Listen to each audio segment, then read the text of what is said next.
Hey everyone, today I'm making a white chocolate raspberry bundt cake.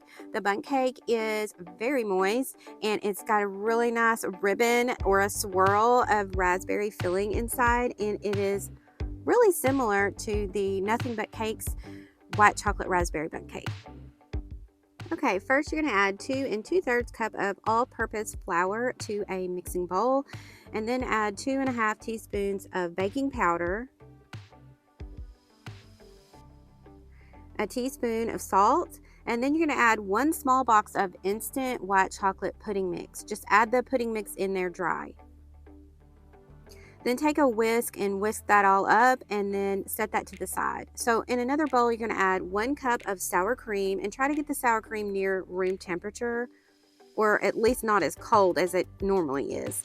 Then add ½ cup of milk. Try to make sure that that's near room temp as well. And then 2 tablespoons of vegetable oil and a teaspoon of vanilla. And then take a whisk and whisk that up until it's smooth and set that to the side. So in a large mixing bowl, add 1 cup of unsalted butter. Make sure that that is room temperature and mix that until it's smooth. And now you're going to add 1 2/3 cup of sugar, and you're going to whip this up at a higher speed and whip it for a couple minutes until it's light and fluffy. And you can use a hand mixer for this. You don't have to use a stand mixer. So now you're going to add in 4 eggs, but you're going to only add them in 1 at a time, and you're going to mix after each egg, but only mix on medium, not on high, and you want to stop mixing as soon as it's incorporated. So try not to mix very long here. So just do this for each egg that you add.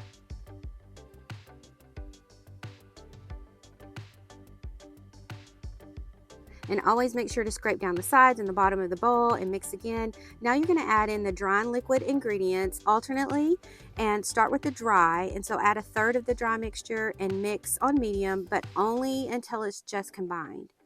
You really want to be careful about over mixing scratch cake batter, or it'll get kind of dense and rubbery on you. So now add half of the liquid and then mix that just on medium until it's just incorporated.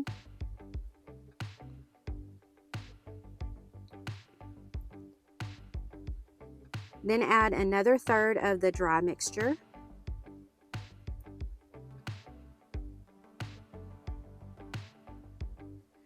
Now you're going to add the last half of the liquid mixture and mix again.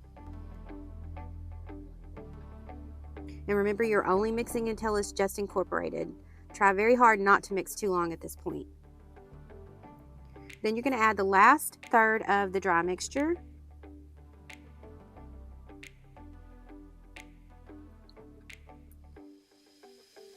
And then you always want to make sure to scrape down the sides and the bottom of the bowl and mix again, but only for a few seconds at this point.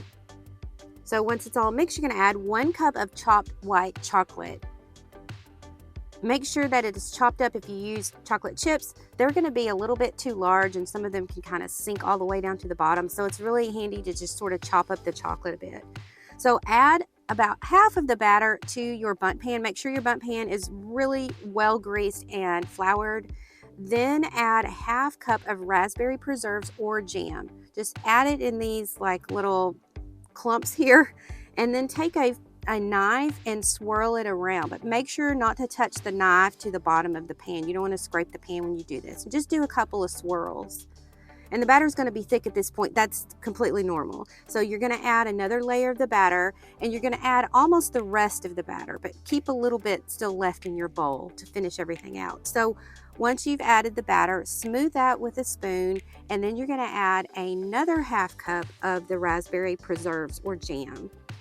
So just add those in the little clumps as well, and then take a knife and swirl through those as well. Just make sure that the knife is not touching the sides or the bottom of the pan. And then take the rest of the batter that is left in your bowl and spoon it over the top and smooth it all out. And there is a lot of batter in this pan, so the pan's going to be pretty heavy. The batter's a little heavy and thick, but that's okay.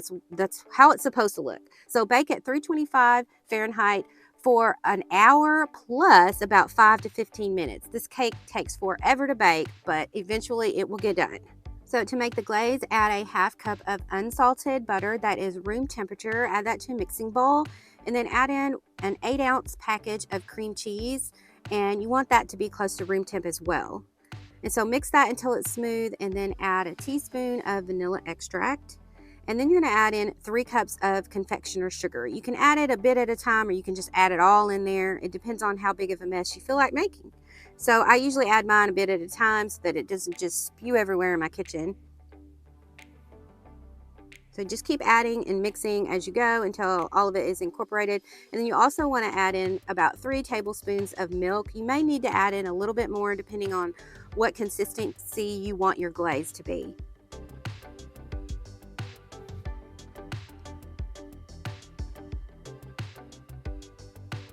So mix that until it's smooth and set it to the side while your cake bakes. Now set your cake on a rack for about 30 minutes in the pan, and then remove the pan. So if you see how some of it's stuck, don't worry about it. The glaze is going to cover it.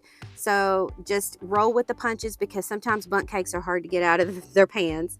So once the cake is completely cool, you can add the glaze, and I just spoon it on here. It makes a lot of glaze, so you can add 2 rounds of it like I did, or you can even pour some in the middle. Just make sure that your cake is completely cool when you do that, or it'll just completely just run off the cake.